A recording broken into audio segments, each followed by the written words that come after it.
My name is Daniel Keohane. I'm a senior research fellow at Dublin City University. I've always been interested from a young age in Irish politics, both in the Republic and in Northern Ireland. But particularly, I mean, I grew up with the Good Friday Agreement negotiations and remember the days before very well.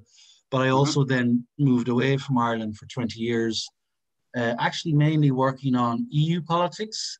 But then, of course, when Brexit happened, I was very interested in that, partly because I'd worked in the UK on European issues. And given the prominence of border issues and Northern Ireland, Irish questions in Brexit, that resurrected my interest to a huge degree, in part because it's transformed the whole debate on the island in some ways, I would say. So that's essentially where I'm coming from. Okay, all right. Now, I've asked this of people of a kind of pro-Irish unity persuasion in all its shades, all its forms, yeah? Yeah. I think it's not heterogeneous. It is heterogeneous rather than unorthodoxy. I think it's a much more complicated family, if you like, just like it is in the pro-union side. Sure. But I'll have to ask you this. I mean, for you, is it what's your preference? Is it a shared Ireland, agreed Ireland, or united Ireland? Agreed Ireland, I suppose, of those three. Why? Because the reason, and I'm reacting instinctively here, I mean, all three have their attractions, but agreed for me is maybe the most important, because it's very important for me that we unite people as much as possible in the spirit of the Good Friday Agreement, as I would understand it. You know, there used to be the old idea of uniting territory, which I think was a very destructive idea and a very silly idea. Which was dropped, of course, in 1998, and rightly so. And we all agreed that any decisions about the constitutional futures on this island should be done democratically. So that's why I would put the emphasis on agreed, as long as it's done democratically, and that implies a proper debate, etc. Okay. What way does that debate take place? Oh, very haphazardly. In some ways, personally, my impression is, and a lot of this I was watching from abroad initially, you know, there weren't many people talking seriously about United Ireland before the Brexit referendum. Frankly, I think a lot of people felt the Good Friday Agreement was an adequate solution. Some people see it as a transition, but some people felt it was, if not permanent, they were happy with it as it was. There was no real, it was not an issue in Irish politics, and even in Northern Irish politics, I don't get the sense that there was that much of a drive, even amongst those who have always favoured quite strongly a United Ireland. I don't think they assumed it would happen anytime soon. But the Brexit discussion has kind of changed, has transformed the debate really, I would argue. So that's the big difference I see. But it is possible to change the economic picture and the budgetary picture. I mean, Ireland was a disaster case in budgetary wise in the 1980s. And indeed it's had difficulties, as you know, because of the financial crisis. But in general has had a very good budgetary record over the last 30 years. So, I mean, again, is 10 billion. I mean, Ireland has a GDP, the Republic that is, of about 350 billion euro. Is 10 billion completely unaffordable? Well, you're obviously arguing it's not, yeah? I'm arguing it's not. I mean, the Irish government budget at the moment, well, last year, pre-COVID, was about 80 billion a year.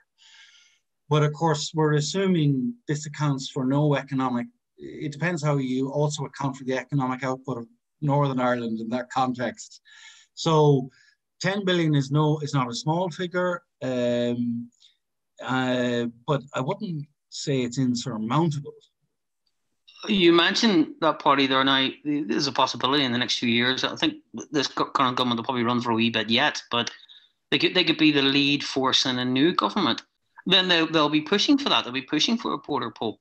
Well, they can push, but it's up to the Northern Ireland Secretary of State to decide ultimately. It doesn't matter what people in Dublin think, you know, on that particular question. on when a border poll would be called.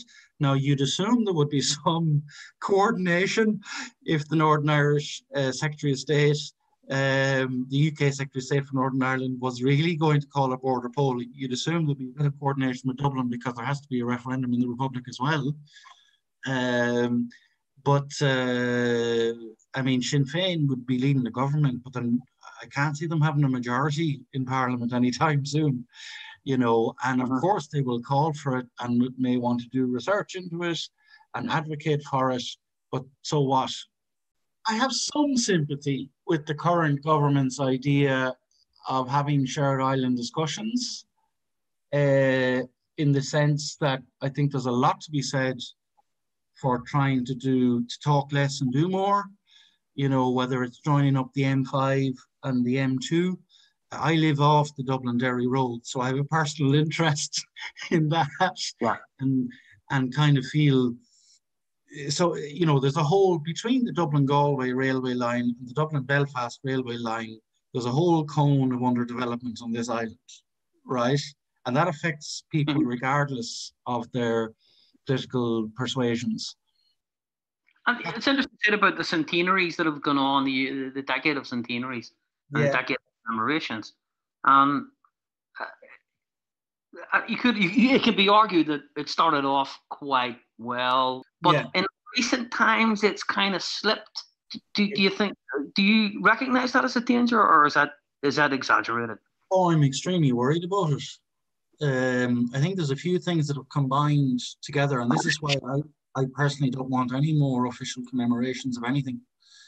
If local people want to do commemorations, that's fine, or at a lower level, but not national governments, let's say. I'm not a fan at all anymore, because Brexit has reintroduced binary identity politics in a way that wasn't there before Brexit. That's just a fact.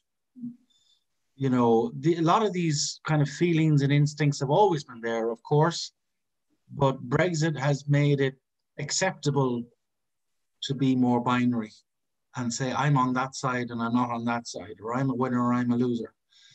Or if they think it's good, I must think it's bad. Like, that's very bad. You know, and I would be critical, for example, about the protocol on that fact. What I hate most about the protocol is that unionists feel they've lost. That's not good. That's not good at all. And I'm not popular amongst some on Irish Brexit Twitter for that. But anyway, and then there's a generational question. You know, younger people who really don't have a clue what they're talking about. I'm old enough to remember the Troubles, even though I didn't grow up in the north. I grew up only about half an hour drive with your foot down from the border, and I remember that border, and it was like a massive shadow over this part of the country. People in Dublin, and certainly south of Dublin, don't have a clue what I'm talking about. But if you go up from here northwards, you don't want to go back there. And so younger people have no concept. Now, I don't think the Sinn Féin vote in the south is really down to this kind of rewriting of history. I think it's more to do with socioeconomics, frankly. But the problem is that the people who vote for Sinn Féin on socioeconomic grounds are starting to believe their historical version of events, which is completely distorted. And that's very dangerous, very, very dangerous. And that worries me greatly. I also think, as the President of Ireland has pointed out, there has been growing Anglophobia, or UK phobia, or Britophobia, or NI phobia, if you want, since Brexit, no doubt. Even very intelligent people, even amongst some of the most pro-British people, traditionally in Fine Gael, let's say, they also were the most pro-EU, and they feel very betrayed by Brexit. You know, and things have been said. There's a lot of misunderstanding. So on the one hand, I'm all in favour of dialogue, and I don't mind people having it out. I'd rather, in some ways, they did. The problem is, of course, if it spills beyond certain circles, it becomes dangerous. My personal opinion is, what makes unification difficult is that it will take an enormously leaps of imagination by nearly everybody. Mm-hmm. We're very far from that.